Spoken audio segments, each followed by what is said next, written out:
Bobby pushed off from the wall and rushed forward. The guards' rifles spat fire at the same time. The sound was deafening. Bobby's body took a dozen rounds and collapsed in the middle of the room, next to Zol. Something hot and disgustingly sticky splattered on my cheek. For a few seconds, the room was dead silent, filled only with the acrid smell of gunfire and spilled blood. "You people are out of your damn minds," Carl said calmly.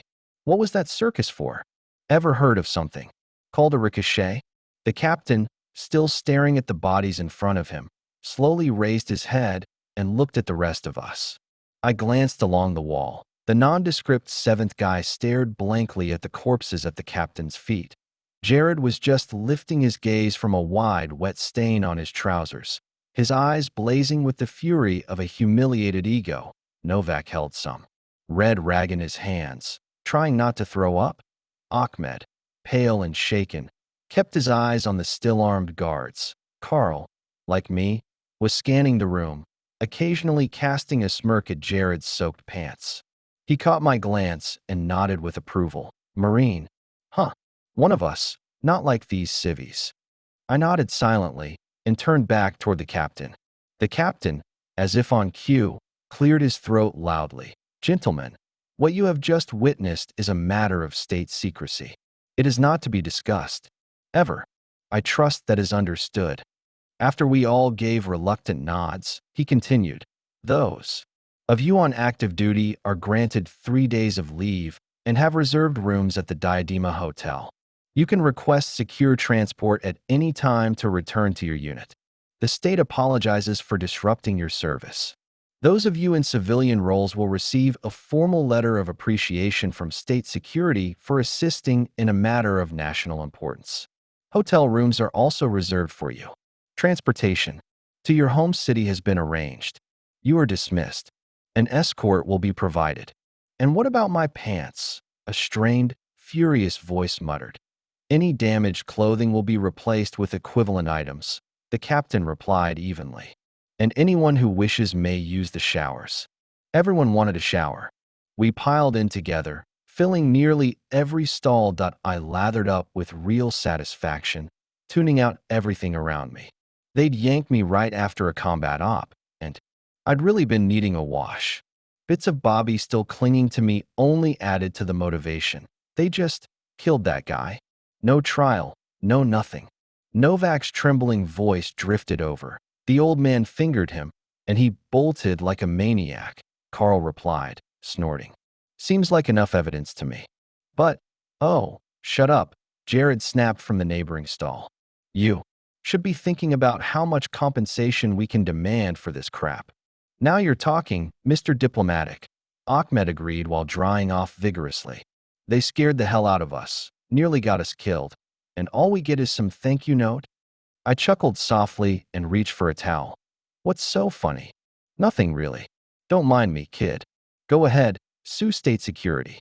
Take him to court," I said with another quiet snort. "You think you're funny, huh?" Ahmed growled, towel clutched at his waist, stepping toward me. "Back off, will you?" I stopped laughing and calmly began pulling on my pants. "Maybe just leave him alone," Carl advised from his stall. "Everyone's already on edge." "I'll decide what I do," Ahmed snapped. "You filthy little rat. Think you can get away with that?" I'd had enough of the theater. If Ahmed wanted to play tough, he picked the wrong guy. I stood up, stretched, and with a simple pivot, kicked his legs out from under him like a sapling. The proud prince of the privileged class, or whatever he was, crashed to the floor, nearly cracking his precious skull on the tiles. "You can't do that." For once, even the nondescript seventh guy found his voice, apparently trying to protect the moaning Ahmed. Carl, as expected, watched with interest and didn't lift a finger. "You bastard, you're gonna pay for that." I didn't stick around to listen. I walked out of the shower room and slammed the door behind me. The captain pretended to know nothing of what had happened. He kept urging me to take the leave and enjoy the capital, but I finally convinced him that the best R&R I could get was to lie in my bunk back at the barracks. I just wanted to disappear from the watchful eyes of the intelligence service. And now, the black flyer was climbing once more. In half an hour, I'd be home that I enrolled in the preparatory courses for the Officer Academy almost immediately after. Dr. Zolia's passing. There was no point in delaying.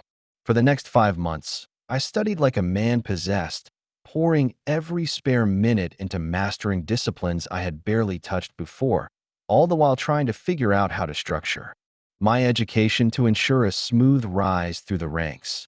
Technically, the project had been grooming me to become a senior officer aboard one of the Federation's heavy spacecraft. But right now, I knew that path had become damned near impossible for me. Very few people make it to captain starting out as ground troops. Usually, they study for years and then go directly into the academy. My only route into the fleet now ran through the Army, a crooked, winding road. To put it mildly, the only thing that could possibly push me in the right direction was my specialized education. Information security was highly valued in the fleet.so. It seemed my only logical move was to study to become an officer in the information services. Any other choice would be illogical, suspicious, or just plain dumb. The prep course was excellent and cost a hell of a lot, swallowing almost my entire salary. But it helped me revive long-buried knowledge, both old and new. I even started getting back into electronics. I volunteered to help the techs with maintenance on the drop ships. They didn't object. An extra pair of hands never hurt anyone. That's how my days went. Study, combat missions, then fiddling with machinery. Rinse and repeat that I was especially grateful that our unit commander, upon learning about my schedule, excused me from all garrison duties. Yet another example of the system helping mold the specialists it needed. I breathed a sigh of relief, and the guys from the squad weren't offended. They could see I had no free time anyway that I celebrated my 23rd birthday at the same familiar nightclub. Lights of the Crown still offered the same comfort and cheer. But this time, I couldn't find Lily. One of the flirty little things fluttering around us told me she had quit and volunteered for the first settler transport to Corona, too. Smart and brave, my respect. Instead of clinging to the old world and hoping for a miracle, she left with the first wave and now had a real shot at a decent job and housing. I hoped things would work out for her that I clinked my glass against the empty air and sank back into the noisy celebration. The guys did their best to make the evening memorable, my favorite food. The most beautiful girls in the club sitting on my lap with not-so-subtle hints. Even the music was in my honor, but I couldn't shake a certain melancholy. The squad knew I'd soon be shipping out to Corona, 3, where I'd stay for the next 4 years, assuming everything went smoothly. I knew it too. Leaving a paradise world for an icy corner of the system wasn't something I was looking forward to, especially now, when life here was finally starting to feel normal.so. We got blind drunk, rented the biggest room in the club, and threw a wild orgy with a good number of the girls. A desperate farewell to the old life, just coincidentally aligned with my birthday. Petro's contract was ending soon, and he was seriously considering leaving the drop corps without waiting for a full pension. War had clearly worn him down. Point two. More guys from the squad, Simpleton and Red Hank, were planning to break their contracts outright, forfeiting all retirement benefits. We tried to talk them out of it, but they had their sights set on a small hotel by the Coral Sea. Good luck to them. Our sergeant, like me, was heading for officer training and was also leaving the squad. Garrison had died 2 months ago, probably one of the last casualties of the dictatorship in this war. A stupid death from a teenager's bullet, not far from our regular nightclub. The war was slowly winding down, and the squad was falling apart, faster and faster. Maybe that was how it should be. What we needed now were hands to rebuild normal life, not to hold weapons. And the Army would restructure, keep only the proven professionals, and come out stronger for it. Your documents, please. The scrawny, bespectacled clerk at the spaceport check-in desk made me want to count his ribs with my fists. But I restrained myself and handed over my ID. Citizen Alt, your shuttle departs in 1 hour and 10 minutes. You may proceed to boarding. Gate 6. The now familiar surge of acceleration as the shuttle launched from the planet. clouds racing past the pseudo-viewports, the bottomless black of space scattered with silver sparks, and the bulky hull of the transport ship that would take me to the third planet over the course of almost a month. A cruel joke played by physics. Hyperspace transitions couldn't be used for distances comparable to the size of a star system. The range was simply too short. Still, it beat the years-long trips of early space exploration. Now the journey between neighboring planets took only a few weeks, and over those few weeks, I grew to utterly hate space. Maybe it was the fact that, for the first time in years, I was left to my own devices. No one stood over me hammering facts into my brain. No one barked orders to fly somewhere and shoot someone. I just sat in my cabin, wandered the public deck, watched dumb movies in the ship's theater, and made small talk with other passengers. That lasted 3 weeks. For the final week, I locked myself in my cabin, diligently cramming for the academy entrance exams, only leaving to eat. But all bad things come to an end eventually. The transport docked at one of the orbital stations, and the usual shuffle of passengers heading planet-side began. One shuttle after another departed, until the crowd thinned to a manageable number. I stood up from the seat where I'd been parked for the past 2 hours, grabbed my bag, and joined the end of the line. Outside the porthole loomed a dark world blanketed in swirling clouds. I shivered. Home sweet home, damn it, howling like a cat whose tail had been stepped on. The shuttle pierced the atmosphere and slammed down on a concrete field dusted with snow. Passengers wrapped themselves in whatever clothes they could dig out from their bags and made for the exit. I pulled a sweater I'd bought back on Corona, one under my jacket, and cast a doubtful glance at a woman bundled in fur from head to toe. I might have underestimated the temperature here, but it wasn't too bad. If not for the planet's molten interior acting like a giant furnace, the surface would be locked in permanent ice. As it stood, the freezing atmosphere constantly battled the warm ground, keeping the average temperature somewhere between +5 and -30 Celsius. Right now, it felt like something in the middle. At least my ears were the only things that had frozen by the time I made it to the spaceport building. "Welcome home, Citizen Alt," beamed a kindly woman after scanning my ID. "You can order a taxi over there, and there's an information terminal just beyond. Enjoy your stay." "Thanks," I replied and headed to the terminal. I needed to retrieve my planetary network access codes and check whether there was still anything left in my name from my adoptive family. I also had to download the latest planetary map and find the address of the Officer Academy. I didn't leave the terminal for half an hour. Turns out I had indeed inherited some property from the Alt family, a small house, fully furnished. But I decided to get rid of it as soon as possible. It was far from the academy, which was in another city entirely, and I wasn't planning on settling on this planet long term. And with migration to Corona, one picking up, property values here would soon tank. So I contacted a real estate agency right from the terminal, checked the current market price, and asked them to list the house 20% below that. It was already worth peanuts due to the falling prices, and with the discount, it was practically a giveaway. I'd be lucky to get 2,000 or 3,000 credits for it. Adding in the proceeds from my sold rifle and the savings I'd scraped together during my service, I had around 20,000 credits. Depressing. The academy program lasted for years, and only straight-A students received stipends. If I didn't make the cut, I'd be living on 5,000 a year, around 400 a month. Doable, but grim. Rent alone might take up half of that.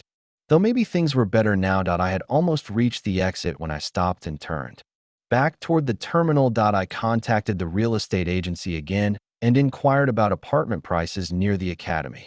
Turned out, I could afford a small studio almost within sight of the academy walls with the money from selling the house. Blinking away a mental tear, I gave the go-ahead for the purchase. They promised to process the paperwork within the day. Hopefully, the house will sell and cover the expenses. Leaving the spaceport, I grabbed the first cab I saw and headed to the hotel I had booked, again, right next to the academy. "Welcome to the cold pole, Citizen Alt," said the receptionist, trying to smile despite the sadness in her eyes. "Are you staying with us for long?" Probably just a couple of days, until the apartment paperwork is done. I see. Her expression dimmed even further. I could tell the local hotel business wasn't thriving either. After dropping off my things in the room, I returned to the reception desk. Tell me, is there a clothing store nearby? I haven't been home in a long time and seem to have forgotten just how cold it gets around here. Of course, citizen. Just head right after exiting the hotel. At the nearest intersection, there's a large shopping center. Thanks, I said with a smile and stepped out into the cold. By the time I reached the mall, I had nearly frozen my ears. Off again. On the upside, I got a good look at what the locals wore these days. The youth, unlike the older generation, seemed to favor tight-fitting leather clothing over fur. Must have had built-in heating. I couldn't imagine cold leather protecting anyone from this kind of weathered. At the entrance to the mall, the weapon scanner went off. I was still carrying my pistol. Security showed up instantly. Citizen, please display your weapon and identification, said one of the guards while the other kept his shock baton trained on me. I had no choice but to reveal the holstered pistol and show my ID. Doesn't your superiors teach you anything? Muttered the guard with the baton, returning it to his belt. Look, here in the menu there's a section for weapon carry permissions. Make the pistol listing public and the scanners will respond appropriately. Have a good day. Noted. On Corona 1, no one cared about this nonsense. And there weren't any scanners either. I found the clothing store quickly, and the salesperson immediately understood what I was after. Oh, of course, citizen. We've got everything. These models here all have thermoregulation, this entire hall. I also recommend checking out the shoe store next door.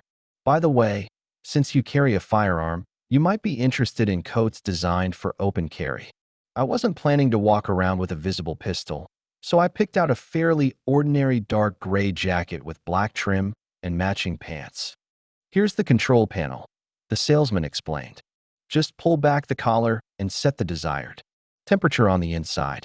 The battery lasts for a couple of days. You can buy extras or just remember to charge them in time. I bought extras, just in case. Then I stopped by the shoe store and completed my new look, just a regular young man, with some money to spend. Not a lot, though. Walking down the street now was a lot more pleasant. The icy wind still stung my face, but the rest of me stayed warm. I headed toward the academy. The city of Chalet, where my thirst for knowledge had brought me, wasn't exactly easy on the eyes. Even in the center, everything was driven by pragmatism. Minimal decoration, no architectural flourishes, just tightly packed building blocks peering out at the world through tiny windows. And the swirling snowy darkness all around. Yes, the lanterns hanging everywhere pushed back the gloom, allowing people to walk the streets. But starting from the 4th or 5th floor, everything was swallowed by shadows, with only a few brightly lit windows poking through. Life was slowly leaving the planet. More and more people were boarding shuttles and heading to orbit, eager to secure seats on transports to Corona 1. The streets were nearly deserted. Stores and businesses still functioned, but with a kind of resigned finality that by the time I finished my studies at the academy, the city would likely become a ghost town. And later, years from now, it would be resettled by my former fellow citizens. Those who had finally been pushed out of the first 2 planets. That a sour note stirred in my chest, but quickly faded. As I trudged along the snow-dusted streets, I tried to understand what actually tied me to the Crown Commonwealth. I even imagined hearing the nearly forgotten toll of a bell, but it too faded quickly. For the past few years, all I'd done was kill my own people. Shot them with a sniper rifle, with a pistol, blown them up with grenades, burned them with plasma, called in orbital strikes. My hands were soaked in blood, all the way up to the elbows. And for what? To earn a promotion? To get revenge? To secure a high-ranking position? I gave a humorless snort. And who am I, really? One glance at the number badge was enough to know. I'm the enemy they were all fighting. Small sacrifices for a greater goal? Is it really worth it? Right now? To everyone in the Crown Commonwealth, except maybe 4 people, I'm an alien invader. A monster that kills without mercy. And yet, In this dictatorship, I hold a good reputation. A relatively stable place in society. Decent prospects. Why throw it all away? For what? My parents died long ago. Too long ago to still be mourning them. Dr. Zoll, the mentors, the teachers? Most likely, none of them are still alive. I suddenly stopped and looked up into the dark sky. Private, believe me, I'll die with a smile on my lips. Came the voice of the sergeant in my head that I shook my head hard, trying to banish the illusion. Damn you, Sergeant, I muttered, moving forward again. They really did all die believing in us. And they smiled as they died, some openly, others secretly. Even Zoll, with his drug-ravaged brain, must have felt triumphant in the end. He'd done the right thing. Sacrificed one to save the many. Damn you, Sergeant, I said again, quickening my pace. In the distance, the dark, looming mass of the academy emerged through the half-light. After asking the guard for directions, I went to submit my paperwork, or whatever passed for it. Your ID, please, said a rather pleasant-looking female sergeant sitting under a sign that read admissions office. She inserted the rectangular card into the terminal and started typing away, probably digging up my full dossier. Private Alt. Active military personnel from the Drop Corps are exempt from the medical test. You're automatically assigned a 4+ rating. If you'd like to aim for a 5 or 5+, you need to make that decision now and take the test later. Just a warning, some candidates have scored lower than standard. It has happened. No, thank you. The standard rating will do. She nodded and kept working through my file. The prep course you completed includes scores that are taken into account. During admission, based on your results, you'll automatically receive a 4+ for the general exam as well. As with the medical test, you have the option to improve this score. What's your decision? That's not easy. Would you mind telling me whether those ratings will be sufficient for admission? In general, the medical and general exams don't weigh that much in the decision. That's why these waivers exist, to avoid unnecessary complications.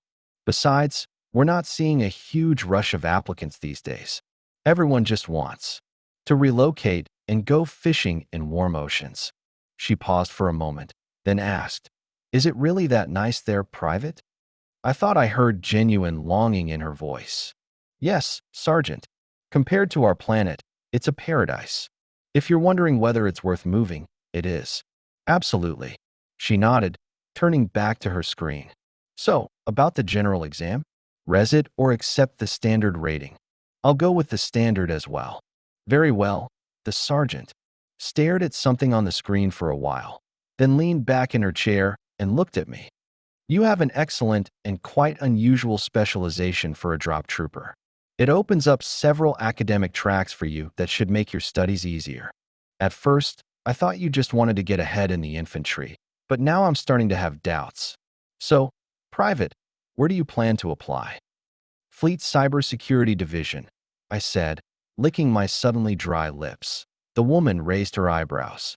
The fleet? Specifically? Private, why would you want that? Don't take this the wrong way. We try not to let fools into the academy. Sorry, but why? I asked, realizing how dumb that sounded. I mean, not why you don't let fools in, but why you think my choice is foolish. The sergeant gave me a long, almost motherly smile. Private, for the first time in ages, we have warm earth beneath our feet. You yourself said you have to move to Unit 1. And now you have plenty of options to make that happen. You could apply for cybersecurity in the infantry or Marines, for example. Then you'd be soaking up the sun on the ocean shore during leave. But instead, you're choosing leave that will have you staring out a porthole into the same endless void. Isn't that just a little foolish? I understand, Sergeant. But trust me, this is purely a calculated decision. I chose this specialization back then because it had long-term potential. I'm doing the same now. Like you said, everyone's going to rush from the fleet to ground forces. That means less competition in the fleet. I'll have a much easier time building a career there.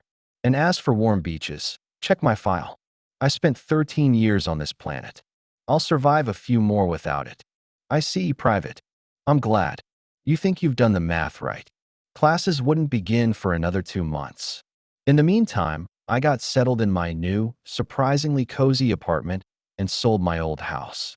The exchange worked out roughly even, just as I'd planned. I spent a little extra on furniture and clothes, and for the first time, I felt like life on the third planet from the crown might actually be decent. Enrollment itself felt oddly uneventful. For 3 straight days, I showed up to take exams, alongside a crowd of other hopefuls. Math, physics, network systems, fleet regulations. The academy had no interest in teaching everyone from scratch. They only wanted students who already knew their stuff that I passed without much trouble. Nothing spectacular, but no disasters either. Afterward, each successful candidate was called in one by one to meet the faculty dean, Rear Admiral Simmons. He gave me a long, skeptical once-over, as if trying to figure out just what kind of creature had landed in his office this time. "Take a seat, son, and spare me the military formalities," he said. "Tell an old man what the hell made you jump ship from the Marines to the fleet." So I had to trot out my whole career growth story again. But unlike the sergeant from the admissions board, the admiral wasn't impressed. By the end of my speech, he looked like he'd bitten into a sour lemon. "You know, son," he said, narrowing his eyes, "you're feeding me a bunch of rotten seaweed and acting like I won't notice. All this career path nonsense. Bullshit. You had every chance not to enlist at all, or to build a real career in the Marines. You'd have been a hell of a lot better off sticking with that than bouncing around. Infantry, Marines, now fleet? That's not the path of a careerist. It's the trail of someone who can't make up their damn mind. Try again." I didn't know what to say at first. I had an alternate version of the truth, sure, but would he buy it? "Sir, I always wanted to serve in the fleet, ever since I was a kid. But when the war ended, there was no chance they'd take me. I was a total nobody. So I enlisted. I studied. I picked a specialty that might be useful to the fleet. I transferred to the Marines because their training's better than the infantry's. I served honestly through the end of the resistance. And now, I'm here to earn the education I need for the fleet." The admiral tapped his pen against the desk, thoughtful. "That sounds more like the truth." "Damn right it did, you old bastard. I'd basically just told you the truth. As for your service record, I'm glad to have another solid soldier in my course," Simmons said, apparently done grilling me for motives. 47 combat missions, 219 confirmed hostiles, a serious commendation, and a shiny decoration to boot. "Did you know you qualify for special military stipends?" "No, sir, I didn't." "Let's see." He opened a document and skimmed it. "You're listed as a combat veteran. Unfortunately, you're 3 missions short of qualifying for the full veteran scholarship. But you do get the base stipend, 50 credits a month. And that medal, 4th class, gives you another 70 credits. So you'll be getting 120 a month during your studies. Not a fortune, but not bad either. Want more? Earn top marks, you'll get another 500 credits per month. Got a place to live." I nodded, barely able to keep from grinning. The money problem had just solved itself. As the admiral had said, not exactly a gold mine, but 120 credits a month would cover my needs. That meant I could finish the academy no matter what. Even if I burned through my savings, I'd tighten my belt and survive. "Well then, I won't keep you, son. Classes start in 6 weeks, but I recommend coming in a week early to collect your uniform, course materials, and class schedule. You're still on active duty, so wearing your sidearm on campus is permitted. You'll have to attach the service bars to the uniform yourself." Dismissed. I made good use of the time before classes began. I explored the city, wandered around malls, museums, and the occasional exhibit, and signed up for a local hand-to-hand combat club. The instructor, a former Marine himself, was thrilled to see a fellow brother in arms. Even though I was a good 15 years younger than him, he not only gave me a discount, but also started having me coach the beginner class now and then. I didn't mind that. A week before term started, I stopped by the academy, picked up my gear, and then, of course, turned the uniform right back in and headed to the local tailor. 200 credits later, I had 2 sets custom fitted. I picked them up the day before classes. The uniform was sharp, deep navy black with silver trim. Once I'd fastened the insignia, put on the cap, and looked at myself in the mirror, I couldn't help but chuckle. The stormtrooper was gone. In his place stood a crisp, confident cadet. The change suited me. Time to hit the books again. Excuse me. A pleasant voice interrupted my thoughts. A pretty girl in cadet uniform was standing beside me. The outfit fit her perfectly, hugging a slender figure and highlighting all the right curves. It suddenly hit me she was waiting for an answer. Sorry, what? I asked, realizing too late that I looked like an idiot. I said, do you mind? Is this seat taken? Oh, no, not at all. Please, go ahead. We were in a large lecture hall, where the first class of the year for our course, regulations, goals, and structure of the Army and Fleet, was about to begin. It was a foundational subject that would span all 4 years of study, covering the formal aspects of service. It was also the only class where the entire course would gather. Most other lectures would be split among various cadet groups. For instance, future infantry officers would never attend astrogation classes, and senior fleet cadets wouldn't be sitting through ground combat tactics. I'm Adele. Adele Morgan, the girl said, pulling a small mountain of things out of her bag and spreading them across her side of the desk. And you are? Chris. Chris Alt. Chris, short for Christopher? That's my brother's name, she said, pulling out a compact mirror and inspecting herself critically. You from around here? Shale. Well, not exactly. I'm from Adelaide originally, pretty far from here. But I've spent the last 15 years on Unit 1. Adele set the mirror aside and looked at me with renewed curiosity. Her eyes flicked down to the insignia on my chest, and she paused. So that means you're, whatever she was about to say, I never found out. A bell chimed, and a man in infantry major's uniform entered the hall. All of us cadets stood as one, eyes fixed on the lecturer like loyal dogs awaiting command. Get up already, will you? I opened my eyes with effort. What are you yelling for? We have to leave in an hour. Get up. I already made breakfast. Come on, move it. I'm not going to be late to graduation just because of you. I had no choice but to get up and head for the shower. Being late to the ceremony really wasn't an option. Cool streams of water helped chase away sleep and soothe my pounding head. Just how much had we drunk last night? As I toweled off, I peeked into the kitchen and found Adele devouring bacon with an alarming amount of energy. She looked annoyingly fresh and cheerful. Morning to you too. Drink this. She held out a glass filled with some yellow, fizzing liquid. I recoiled a little. Drink, damn it. Maybe you'll manage to function like a human being again. I drank. Some clever hangover remedy, apparently. It helped a little. Eat, she added, sliding a plate in front of me that we chewed in silence for a while. My head slowly began to clear, and I fully remembered who I was and where I was. Academy life had been rolling along, and then, all at once, it was over. So suddenly that I'd spent a few days just trying to believe it. You'd think there'd be years of lectures still ahead, but no. In 6 months came the graduation, and now even that was vanishing like morning mist. Honestly, I'd liked studying. I didn't want to leave the academy, which had grown kind of familiar. I'd even gotten used to the city. It didn't seem so bleak and cold anymore. With the help of my classmates, I discovered fun clubs and decent restaurants. Other amusements, too. And then there was Adele, the same girl who once slid into the seat next to me during lectures. Our relationship hadn't exactly started off strong. I just wasn't in the right place for it. Sure, a pretty girl sat next to me sometimes. Great. Let her sit. But anything more? I wasn't ready. Not since that wonderful day when I caught a bullet in the chest and Miranda's brains painted a masterpiece across my wall. It was easier to blow off steam with the guys a couple of times a week at a club. But Adele, turns out she had plans. For me, moved with the kind of determination and feminine cunning that's hard to resist. At first, it was just conversations. She asked about Corona 1, I asked about Corona 3. Then she started showing me around the city. By then, I already knew it fairly well, but the company of a charming girl wasn't something I was about to turn down.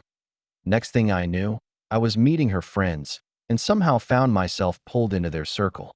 Nights at the club gave way to quiet evenings at someone's apartment. And finally, the image of smiling Miranda with a pistol faded out of my mind completely. At first, we just dated now and then, still figuring each other out. The usual arguments, misunderstandings, breakups, and makeups. To my surprise, we didn't drift apart. By the middle of the second year, Adele had moved into my apartment, said it was more convenient for the commute. And why wouldn't it? B. The academy was just 100 meters away.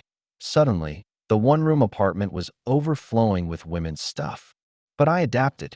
Life with her was worth more than personal space. And so we lived, studying, coming home, visiting friends. Though those visits became rarer, Adele's friends kept packing up and leaving the planet, heading closer to the sun. But we found other things to do. We had to, if we wanted to eat. My stipend barely covered groceries, and I didn't want to touch my savings. I even tried to finish the semester with perfect grades, but gave up. That was for either geniuses or obsessive nerds with tunnel vision. Then a job came up at the same gym I'd been going to. One of the assistant trainers had left the planet, and they needed someone to fill in. It didn't pay much, a couple hundred credits a month, but it helped. Adele, in turn, started tutoring freshman cadets at the academy, pounding knowledge into the next generation of officers. Meanwhile, big things were happening across the system. The last citizens of the Crown Commonwealth were relocated from the first planet to the second. After that, the first was officially named the capital, and a flood of transports started pouring in. People came with government guarantees for land and housing. Factories came too, dismantled and sealed for shipping. Some would stay near Corona too, awaiting planetary restoration. Even more surprising, the orbital defense stations finally moved. They couldn't be accelerated to standard ship speeds, so their journey would take years. Maybe they'd arrived already. Enough time had passed that I got a few messages from guys in my old drop squad. Even ran into the sergeant now and then at the academy. Turns out our squad had been permanently disbanded. The lieutenant got promoted and sent off to space to command stormtroopers on a destroyer. Those who stayed in service mostly left the planet, too. In peacetime, ground assault troops had no place planetside. That was infantry territory now. Hank and Dum Dum actually did build their beachside hotel. From what I heard, though, business wasn't great, too much competition. On a resort planet, getting clients to pick your hotel takes real effort. On the bright side, they found a muscle bed nearby, so they bought a license and started harvesting. Next time fate takes me back to Planet 1, I'll be sure to visit .as for us here. I finally found the answer to a question that had been bugging me. Where was the dictatorship getting the money and resources for all this development? The answer was both simple and complicated. In short, our state had generously signed a contract turning over 3/4 of Corona 3 to the Federation. Full control, their jurisdiction, their laws, their space. Free to mine and extract whatever they wanted. In return, the Federation handed over a bundle of technologies, a modest fleet of outdated transport ships that were now zipping between planets, plus a one-time payment of 10 billion credits and help with rare materials needed for shipbuilding. When the contract was released 5 years later, I read it with a bitter laugh. Bitter because the Crown Commonwealth was just a speck of dust on the scale of galactic power. If not for the Federation's help, the war would have dragged on for years. Maybe we would have survived, even if we lost the second planet. But the Federation saw a chance to grab a massive prize, and our fate was sealed. I laughed because I understood what the dictatorship had sacrificed for that deal. In 50 years, the Federation's tech would suck the planet dry. Every valuable resource would be stripped. The planet's core would likely cool. Gravity and climate would shift. As the core died, the temperature would drop below human tolerance.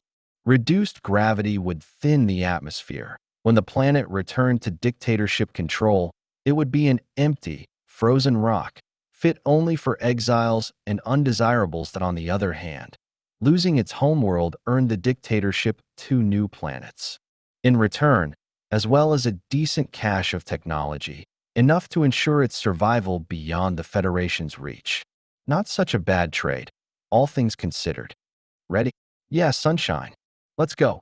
For 4 years, we gnawed on the granite of academia. And now, this was it. Graduation day.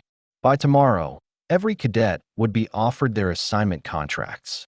Some even got a choice, albeit a limited one. I wasn't that lucky. My grades didn't quite make the cut to enter the elite pool. But Adele? She nailed it. While I'd get one ship and the choice to either accept the post or wait around for a miracle, maybe a warmer, better opportunity, she would be handed a dozen options. Take your pick. I felt heavy inside. No matter how you sliced it, we were on the verge of parting ways. The odds of a fleet electronics officer and a medical officer being assigned to the same ship were slim. The odds of it being us were next to none. And the worst part? Adele didn't seem all that concerned. Adele Morgan. There she went, my beauty. Over the years, she'd transformed from a sweet girl into a stunning young woman. I almost envied myself. The Academy's rector, smiling warmly, personally inserted her identifier into the terminal and gestured for her to proceed. Adele pressed the large red button with resolve, a symbolic ritual. In a moment, her ID would be rewritten with all the data of a newly minted officer, and the card would take on a new look, a silver sheen with dark blue stripes, the insignia of the fleet. That was it. She came back to me flushed and beaming, immediately holding out her new identifier to show it off. It was beautiful. One by one, the graduates took the stage, completed the ceremony, and returned. Finally, my name was called. Christopher Alt. I stepped up to the rector, handed over my ID, and pressed the button. Hooray, hooray, confetti in my metaphorical pants. On the way out, our classmates pulled us in different directions. Each specialty had their own graduation bash, and you had to show up. Another time-honored tradition. Once we confirmed where and when to meet up later, our group scattered. I looked around for Adele, but she was nowhere to be seen. I didn't bother calling. Just wandered the emptying academy halls and stepped outside. The usual snow drift greeted me, familiar and almost dear now. I'd probably missed that too. I looked up, trying to glimpse something beyond the atmosphere, then chuckled under my breath. From a planet's surface, space is forever out of sight. I stood before the academy gates for a while, then started walking aimlessly. I felt hollow. 27 years old. An officer in the fleet of a foreign state. Forgotten by all, no family, no real friends, no homeland. I shook my head hard, trying to drive away the sudden echo of distant bells. Even the girl I loved, she was somewhere else now, soon to be stationed light years away. I kicked a lamppost in frustration, scuffed my boot and stubbed my toe. That made things worse. Well done, genius. You followed the plan. You listened to the great mentors. You went from a frightened boy on a hill watching his city burn in heavenly fire to an officer of the very government that lit the match. I slumped onto a nearby bench, buried my face in my hands, and watched the snowflakes drift by. 17 years. That's how long I'd been on this path. And for what? For this bench. Most people have their lives figured out by now. Families, kids. And here I was, in a foreign city, on a foreign planet. No family. And probably never would have one. Miranda's smirking face popped into my mind, and I swore under my breath. I glanced around, no one in sight. I drew my pistol from its holster and ran my fingers lovingly over the black metal. Old friend, you've seen more battles with me than any human. A sudden, desperate urge overtook me to feel again the firm pull of the trigger, the sweet scent of a gunshot. I turned the muzzle toward myself. It felt like something alive was staring back. Alive and terrifying. I wondered, did that project technician I shot years ago see that same look? Probably not. He likely didn't even have time to understand what was happening. My finger applied slight pressure to the trigger. Just a bit more, and my communicator buzzed in my pocket. I hesitated, then holstered the gun. Yeah, sunshine. Where'd you disappear to? I've been looking everywhere. Doesn't matter. Listen, our group is meeting at 6 by the singing fountain. Everyone's planning to party till morning, but I told them I've got other plans.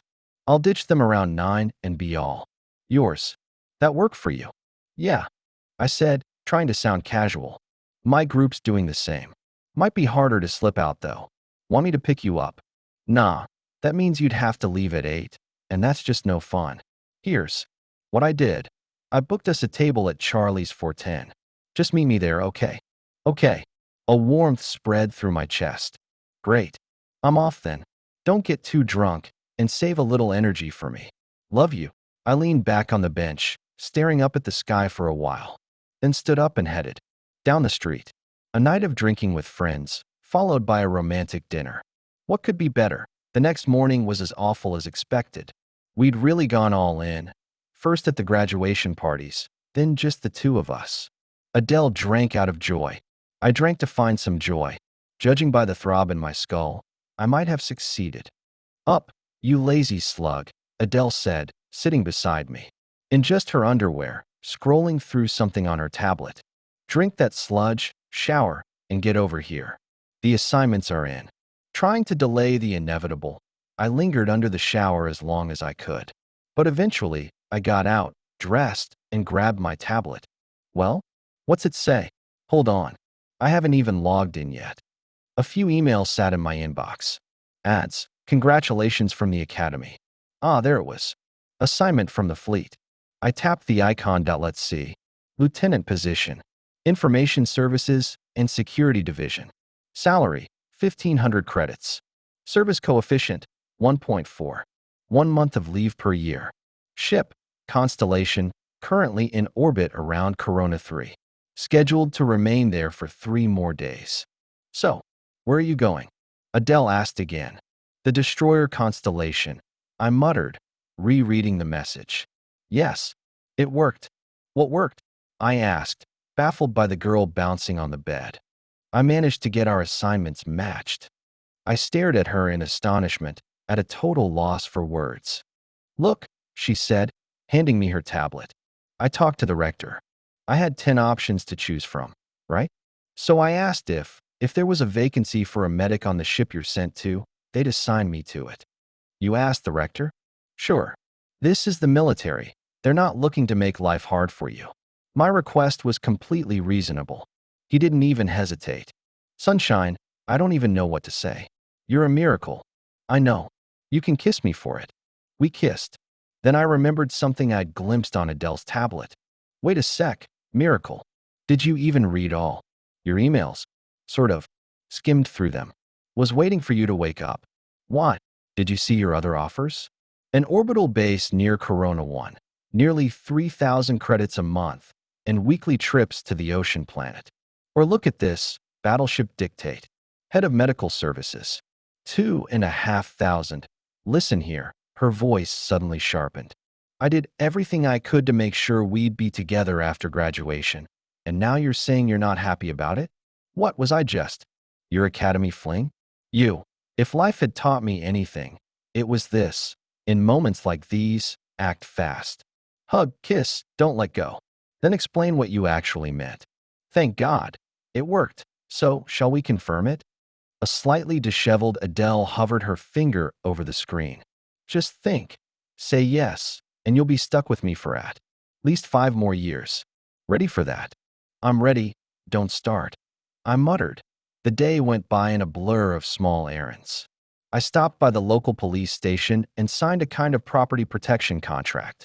I left them a hologram of my apartment, the keys, both physical and digital.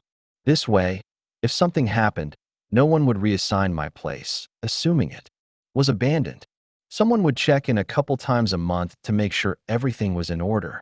In return, the fleet would pay that station a little bonus, and everyone would be happy. Then I logged into the global registry system and filed a will, naming Adele Morgan as the sole heir to all my assets. There's always a chance of dying, so better she gets whatever I've earned than the state. I stopped by the martial arts gym to say goodbye to the guys. Against regulations, we each knocked back a shot. I left with their best wishes and the faint scent of alcohol clinging to me. Finally, I submitted a request for transport to my new post. There were no issues. Freighters were constantly shuttling between the destroyer and the surface. I registered Adele and myself for departure the next day. That evening, we went to visit her parents. We didn't do it often. They lived far away, but this felt like one of those moments where we had to. We caught them in the middle of getting ready for a trip to the tropics. They fed us, showered us with well wishes, but it was clear their minds were elsewhere. Their daughter had been living on her own for 3 years already. She'd be fine. But a move across half a star system? That's no small thing. So Adele's farewell with her parents ended up a bit rushed and awkward. The next day, we were standing in the starport terminal, waiting for clearance to board the shuttle from the destroyer. Eventually, we were waved through and stepped out onto the launch field. The shuttle, sleek, brand new, and predatory looking, even for a transport, stood nearby, its belly swallowing metal crates one after another. A fleet sergeant, spotting our IDs, saluted and led us into the passenger compartment. Half an hour later, another classmate from our navigation group joined us. So we sat there, exchanging meaningless small talk for almost an hour while the shuttle finished loading. But everything comes to an end eventually. Our craft gave a little shimmy, rose from the ground, and gradually picked up speed as it climbed toward orbit. The destroyer was compact, much smaller than the transport that had brought me to this planet.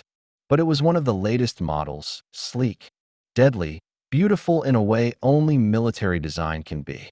Just looking at it on the screen stirred something warm inside me. I was glad to be serving on this ship. Captain Erickson accepted our reports right there on the bridge, giving us a chance to absorb our surroundings.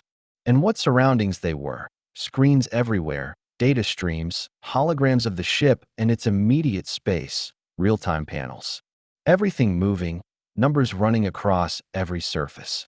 I felt a stab of envy towards Steve Hopkins, standing beside me. He'd be stationed here.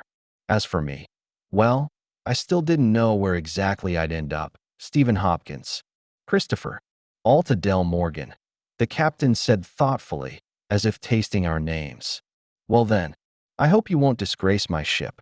We stood there, silent and awkward. It's a good sign that none of you leapt forward making grand promises. The captain nodded. Maybe you'll actually manage something. Navigator, take your assistant. The rest of you, follow me. We didn't have to go far. Lieutenant Alt, this is your new workplace, the captain said as a door slid open. Your direct supervisor is Senior Lieutenant Doha. Lieutenant Morgan, let's continue. My new boss and I stared at each other for a moment. Then I remembered myself and saluted.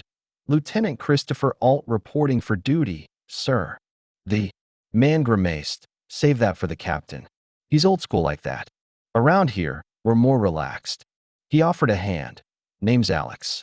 Naturally, discipline and orders still apply. But trust me, things run smoother in our little world if we're on a first-name basis informally. Got it, I smiled. Come on, I'll show you around. Let's just say my education hadn't been a waste. An untrained person would have felt despair walking into this room, packed floor to ceiling with blinking displays. We've got the latest tech here, Alex said proudly, patting the information table at the center of the room. We lucked out. Used to serve on such junk, I'm ashamed to even talk about it. Systems would die daily. This is your station. He pointed to a plush-looking leather chair in front of a huge screen. Not much work at the moment. Honestly, there rarely is. Give me your ID. I'll configure your access. He spent some time linking me into various systems. All done. You can fix anything that comes your way, except the ship's core systems. That requires first officer clearance minimum. Let's move on. We crossed the corridor and entered the room opposite. This one was completely different. See, Chris, sometimes you can't just reboot something to fix the problem. You know how it goes. Yeah, I looked with awe at the towering rows of supply crates. This is the instruction terminal. If you ever forget which voltage goes where, check here. It's all under classified status. Officers have access, but the rest don't.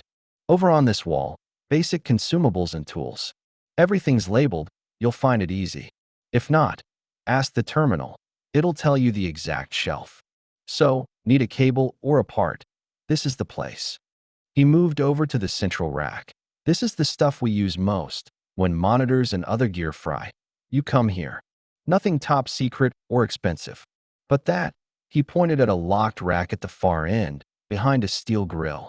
That's under strict control. Only our department has access. You need your ID to enter, and again to take anything. Everything gets logged. It's got central system boards, weapon components, reactor parts, critical stuff. Stay away for now. If something from here fails during your shift, call me. That's an order. Understood. Good. There's a backup of this room one deck down and a bit aft of the bridge. Check the ship's map later, he nodded at the door. Same setup, sealed but fully operational. And there's a sector in the cargo hold with some goodies. 2. Serious reserves. We returned to the room with the displays. Alex plopped into the chair beside mine. While we're in orbit, only one of us is on shift at a time. Out in space, we double up, 12-hour shifts. First 6 hours with one partner, last 6 with another. The guys are solid. He paused, thinking about what else to tell me. Then his eyes caught my bag, and he brightened. Oh, right, you need a cabin. Let's take care of that. He turned to the screen and pulled up a ship layout. We're on the upper officer deck. Above us is just the weapons array and outer hull. Bridge is up front. We're behind it. Communications crew further aft. Total clowns, by the way. They break stuff every week, and we get to fix it. After them, reactor crew and others. At the end, officers lounge and mess. This whole deck's for officers. Marines, techs, and others are below. The map highlighted a ring of small rectangles along the deck's perimeter. Officer quarters, Alex said with a nod. Pick one, and I'll reserve it for you.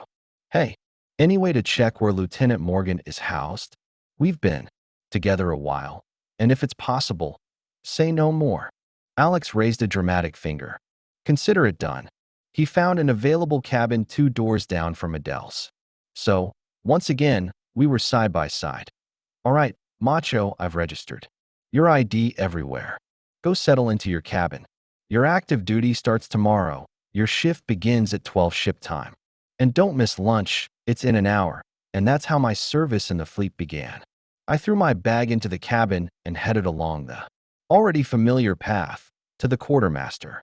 Picked up the uniform, confirmed that it fit terribly, returned it, went to the onboard store and bought a new one. Too bad I couldn't order a tailored version. Should have thought about that earlier, back on the planet. Wearing the new clothes and nodding in response to salutes from the enlisted personnel, I went down a deck to the Marines.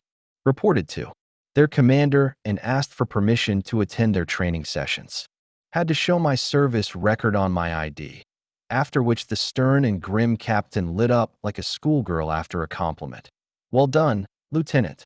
I respect that. Climbing up the ladder, but still remember your roots. Come whenever you like.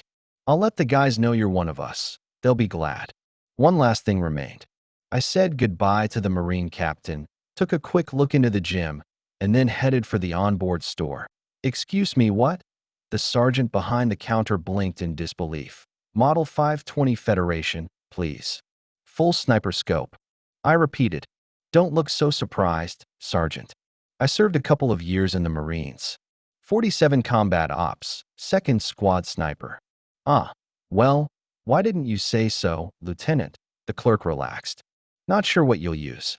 If for though, maybe some target practice in the range. But it's a fine piece of gear. Yeah, I smiled, inspecting the rifle. Perfect. With discounts for rank and service record, it'll be 10,830 credits. Insurance included. Thanks, I said, slotting my ID into the terminal to confirm the payment. My previous rifle had cost nearly 1,000 more. The rewards of study and field duty, right there. Without putting it off, I headed straight to the range. Under the curious stares of some assault troops, I began adjusting and zeroing the rifle. A long but satisfying process. Did you used to serve with the Marines, Lieutenant? One of them finally asked. A massive guy with a scar across half his face. I looked up from the rifle and straightened.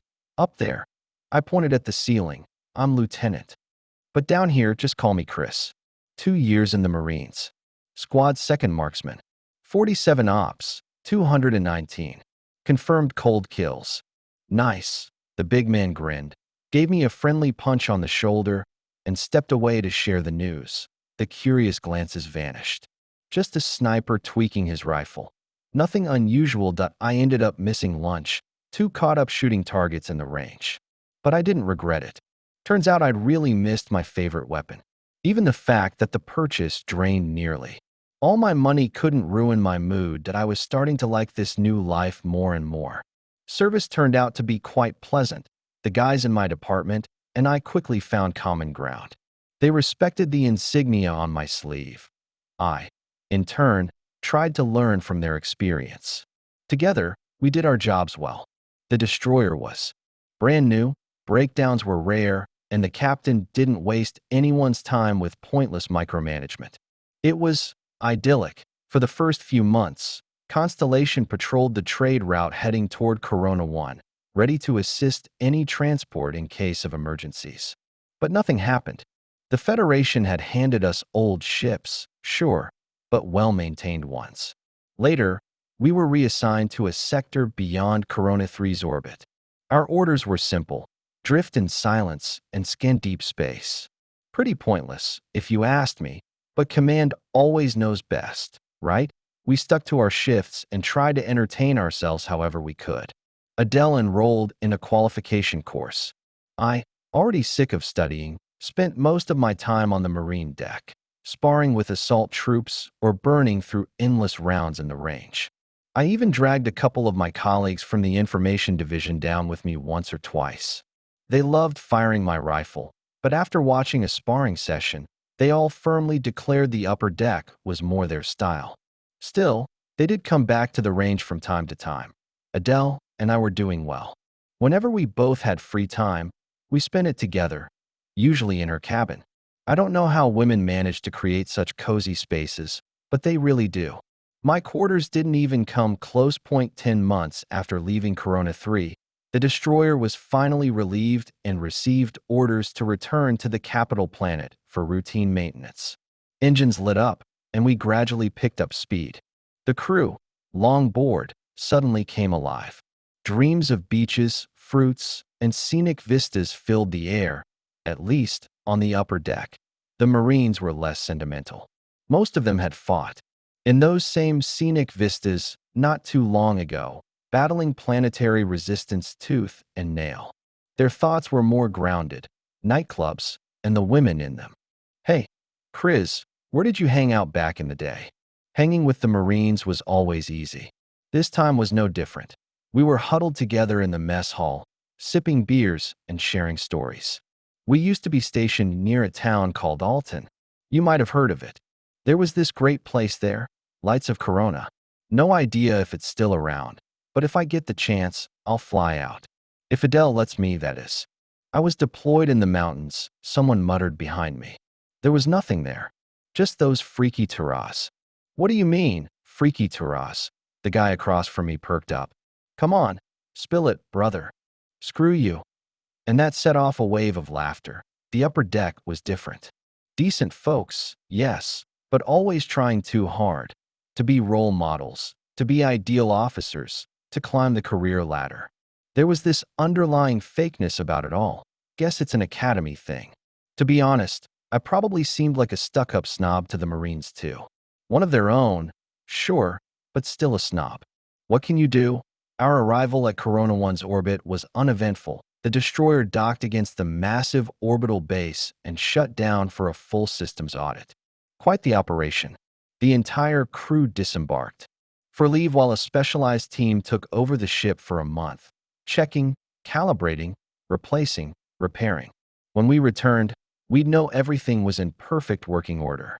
Anything that could have broken would have been fixed already. And of course, the usual resupplies followed: fuel, munitions, provisions, but all that was left behind in orbit. Adele and I had already stepped out of the shuttle, our boots meeting the sun-baked concrete of the capital's starport. By the way, the city had a new name: Pearl of Corona, a gift from the victorious Federation. Most people just called it the Pearl. God, is it always like this? Adele gasped. unfastening her uniform. Yep. I squinted at the bright star above. Warm and sunny all year round. We'd already begun planning the trip back aboard the destroyer. I wanted to visit Hank and the Duff. Adele wanted to see her parents, who'd settled near the capital. I also had to drop by and see Johnny, Christopher Alt's old neighbor. Didn't really want to, but it felt necessary. We'd exchanged messages here and there, but never managed a real meeting. Now I didn't have much choice. That was all I wanted. Adele, however, had a much longer list. Mountains, the city, coral reefs, shops, the ocean, Tushkins, squirrels, the capital's indoor park, museums, and she wanted to fly a flyer sail. A skimmer, go hunting for turas with a rifle. So, yes, I had to bring the rifle. In the end, we decided to start with her parents, then head to the Duff and Hank, where we could check off most of her sea-related wishes. We rented a light civilian flyer right there at the starport for a whole month. Cost us 2,000 credits, but gave us full freedom of movement. Good thing I'd gotten my license for small atmospheric vehicles back in the day, and just like that, the ground slowly fell away beneath us. This is amazing, Adele squealed, nose pressed against the plastic window. Don't go higher. I want to see the trees. It's so beautiful. The flight to her parents took only 20 minutes. The flyer hovered above a cozy little house surrounded by fruit trees. Classic ex-farmer style. I even spotted some turas grazing farther out. Mom? Hi, Mom. We're above the house now. Where can we land? Yes, we're in a flyer. Chris has a license. Mom, he grew up here. Everyone has a flyer license on this planet. Just come out and wave us in. I had to land carefully, not to damage any of the trees. The first week passed in a haze of fruit and staring at turas. The second was filled with city outings. Adele ended up loving the squirrels and Tushkins most of all. Though the clothing stores didn't go unnoticed, I finally made time to visit Johnny. My former neighbor had smartly switched professions. He was now a police officer. Crime was nearly non-existent these days, so it was a sweet gig. Mostly strolling around town and helping tourists find the squirrel park. Hey, bro. He greeted me at the door with a grin. Come on in. It was surprisingly easy to talk with Johnny. He didn't try to dredge up ancient memories. We just talked. About everything. You're lucky, man. Great girl. He sighed after I showed him a picture of Adele. She's a catch. Me? Still can't seem to settle down. I'm all right. Job's good, but no decent women around. Don't stress it. I never thought it would happen to me either. At least, not before the academy. I nudged him playfully. When it's time, it's time. Hope so. Want another beer? Nah, I still gotta fly back. Wouldn't want to crash the thing or take the roof off her parents' house. Fair point. He chuckled, grabbing another bottle. So tell me, do you ever regret staying in the service? You could be living easy, like me. Hell if I know, Johnny. I was so fed up with this planet. I was happy to go back to the cold. It's like being in someone else's cozy house and then returning to your own cold apartment. The other one's nicer, but yours still feels right. Yeah, I get that. I miss home sometimes too. How's it doing these days? Cold, I said with a smile. Johnny snorted, choking on his beer. But seriously, it's screwed. You read the Federation contract. Barely. Didn't really care. Long story short, we leased them the planet for 50 years. Full rights. We'll get it back all right, but as a lifeless husk. Screw it. Johnny said, surprisingly cheerful. I like the new planets better. Even if they're not home, or whatever. Fair enough. All right, pour me another. I still landed the flyer smooth as silk and pretended not to notice Adele's and her mother's disapproving looks. Whatever. We'd be leaving in 2 days. I'd survived at TO get to Hank and the Duff. We had to fly a quarter of the planet's surface. Beneath the belly of the flyer, pushed to its top speed, clouds parted to reveal snow-capped peaks, emerald forests, and the turquoise waters of tiny seas. By hour 2, Adele had seen enough.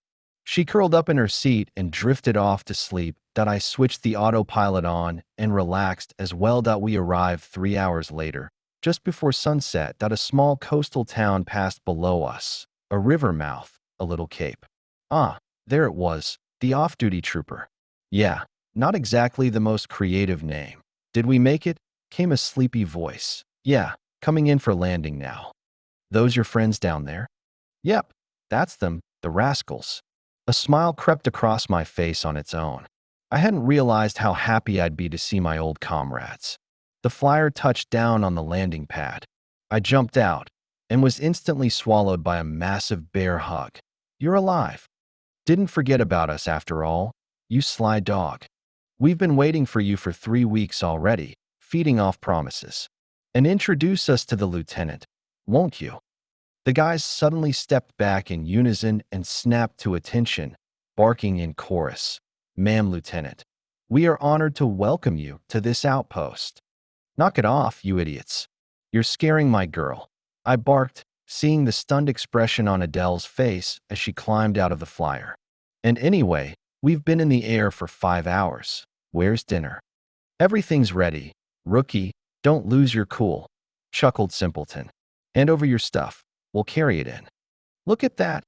He brought his rifle, Hank said with mock awe, pulling the weapon case from the cabin. Looking to relive the old days, shoot up a few humans for nostalgia? The nightmare's not back yet. Simpleton asked casually, then fell quiet and lowered his eyes. Seemed like someone still remembered the war all too well. That was my idea, Adele chimed in. I wanted to try hunting. Can't really do that back home. Right call.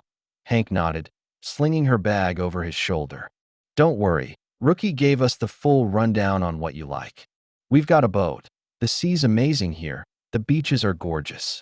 You can swim, tan dive. Today we even caught a blue mussel just for you. We can boil it, bake it, or even fry it, though fried's not great. Some eat them raw, but that's for weirdos. Baking sounds good, I said with a connoisseur's smile. Now that's a local talking. You know your stuff.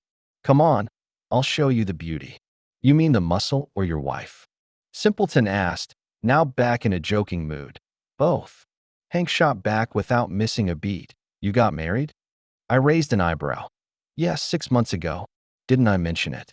Hank's wife turned out to be a sweet, petite girl. Her complexion still fair, clearly a recent arrival. She instantly whisked Adele away, chattering about what was where around the compound. That left the rest of us alone, with the mussel, coated in dark blue-black armor and the size of a small nightstand. It looked both majestic and slightly terrifying. Damn thing stabbed me with a spine earlier, Simpleton muttered, pulling out a huge cleaver. Now it's payback time. The next few days flew by like a dream. We lazed around in our room, went boating and flying, dove into the warm ocean and watched the slow, colorful life crawling across the seabed. It was a waking paradise. And I finally began to understand what Johnny meant. Going back into the endless black void of space was the last thing I wanted to do. But we had to. Much sooner than I expected, we were all sitting on the terrace, sipping cocktails and admiring the colors of the setting sun, when both Adele's and my watches let out a sharp, urgent beep. We exchanged a glance, then looked down at the display at the same time. Oh shit. Yeah, no better way to say it. The message was short. Fleet-wide alert level raised to orange. Report to duty station within 12 hours. That was it. But it was enough. We both stood up, muttering apologies as we began to pack. The guys didn't ask questions. They knew what the army was like. Only Simpleton said softly, almost to himself, looks like trouble again half. An hour later, we were back in the flyer, tearing through the clouds. Neither of us felt like talking. The trip felt stolen from us. An entire week of well-earned rest, yanked away in an instant. It stung. 0.5 hours of flight. 10 minutes of chaos at the spaceport, figuring out where and when to report. An hour of waiting. Then, finally, liftoff. And then, 3 days of nothing, drifting aboard the destroyer. Apparently, our ship had reached full readiness way ahead of the rest, but every wait comes to an end. On the morning of the 4th day, the captain made an announcement. Attention, all personnel. Message from Fleet High Command. After a brief pause to let everyone reach the nearest screen, Erickson continued. Effective immediately. Red alert. Status is declared across the fleet and Marines. Duration, indefinite. All leave is canceled. All non-official surface contacts are suspended. Signal jamming is already active. He paused again, scanning something that didn't appear on our display. I understand your confusion. In short, we've been legally at war with the Prometheus system for 5 days already. It's about 2 light years away. And since our fleet is combat ready, we'll be deployed within the week. Holy hell! My brain started racing, calculating potential outcomes. Estimated transit: 2 weeks to reach jump speed, 2 hours in hyperspace. 1 week of deceleration. After that, everything depends on our navigators. Fleet assembly will likely take 3 to 4 weeks. Bottom line, we've got about 2 months before the fighting starts. I suggest you spend that time sharpening your skills in the simulator. The screen went dark. I stood still, deep in thought. The government, having finally flipped the power structure of the Corona system, now faced the eternal problem of every conqueror. What the hell to do with a massive army when peace breaks? To be fair, the initial post-war steps were smart. Handing out land on Corona 1, helping veterans start over, making it easy to leave the service. But even with that, there were still too many soldiers. Legions of Marines, 6 battleships, 28 cruisers, nearly 100 destroyers, not to mention support vessels. Everything that had been planned at the Corona 3 shipyards was now completed, and the ships damaged in battle had been fully repaired. The fleet stood at the height of its power, and it was eating through credits like a wildfire. Expensive fuel, astronomical salaries, maintenance that cost more than everything else combined. A fleet this size was an impossible burden for a small systems economy. Only one thing could fix it: another war. People would die, no more salaries to pay. A cunning enemy would destroy some ships, no more upkeep.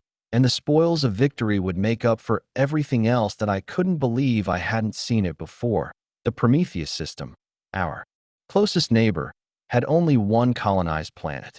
The other 6 were uninhabitable: 2 scorching dwarfs, 3 gas giants, and 1 very intriguing 4th planet, almost entirely made of heavy metals. The colonists on Prometheus 3 had been mining it constantly, selling the resources to the Federation and nearby systems.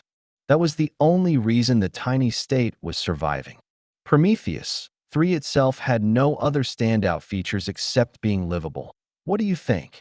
Alex appeared beside me. Should be a walk in the park. Our fleet will steamroll the system without blinking. Same. Honestly, I don't even know why they're sending the whole fleet. 2 battleships to handle their orbitals, a few destroyers for cover. That'd be enough. Maybe there's something we don't know, I said, shrugging it. Wondering if the government might actually want to lose half the fleet just to ease the budget. The financial strain must be immense, no doubt about that, my boss muttered as he walked off. The prelude to war turned out to be mind-numbingly boring. First, a full week of computing and cross-checking hyperspace jump coordinates. Well, computers calculated them, navigators checked them. The rest of us just killed time. Then the destroyer moved on to its acceleration course. 15 days of non-stop thrust, building up to 220,000 kilometers per second, the entry threshold. For hyperspace, that be why the end of those 15 days, our home system was a distant memory. All around us stretched the emptiness of space, dotted only with distant stars. Then, a flash of disorientation, a swirl of light, and darkness swallowed us whole. Traveling through the underside of space was uneventful. Nothing to see, nothing to do. The jump lasted almost 2 hours, and then everything, just as mundanely, snapped back into place. Normal space, stars glittering everywhere. Now, all that was left was to decelerate properly and approach the center of the system at a safe speed. Do you remember that movie we watched, where the whole thing happened in an instant? Adele asked, leaning against my shoulder, gazing at the newly shifted constellations outside the window. Yeah, that was funny, I smiled. I'd come across a few old books, ancient ones, where authors wrote of hyperspace travel as if it were just another mode of transport. Sadly, their dreams hadn't come true. Everything still came down to those 220,000 kilometers per second, two-thirds the speed of light. Don't ask me why, but the transition to the spatial underside only worked at that speed. And of course, reaching it required an insane amount of resources, both material and temporal. Even now, we had spent nearly a month to make a short jump to a neighboring system, and we'd need several more days to decelerate. We'd have to turn around and fly in reverse. The engines powerful enough for braking were located at the stern. I hope the transports made the jump with us. Where would they go without us? I muttered, running my fingers through her hair. But if it comes to that, we can always requisition some fuel from the locals for the return trip. Poor things, Adele said quietly, sitting there, completely unaware, for now. We didn't know either, I thought to myself. A melodic chime rang faintly in my mind. An old friend. It had been a while since he last paid a visit that we had made. A mistake. They were waiting for us. And perhaps if their planetary defense had been fully prepared, things would have turned out differently. But we approached that small gray-green orb with our entire fleet and left it no chance at all. Point four of our battleships, aligned in a perfect square, delivered a simultaneous gravitational strike on the lonely orbital station. Why fight desperate resistance when you can just tear the enemy from the sky? Our opponents seemed ready for anything, except that. Their pitiful fleet, hiding beneath the station's defense, scattered in panic as the orbiting giant began to wobble and lose trajectory. Some ships, against all reason, charged our lines. Others fled into the atmosphere. A few kept circling the doomed base. The station itself spat back everything it had: torrents of torpedoes, gravity and laser pulses, plasma and antimatter charges suspended in magnetic fields. Some of it even reached our fleet. A few smaller ships took hits. Then came the most logical development. Our fleet simply turned away from the planet. Why risk damage from a still functional fortress? We only had to wait a few days for the station, now off its orbit, to finally plunge into the atmosphere and crash down like a massive meteor. And that's exactly what happened. After regrouping, our ships held position 200,000 kilometers from Prometheus 3 and watched for 3 days as the locals tried desperately to save their only defense.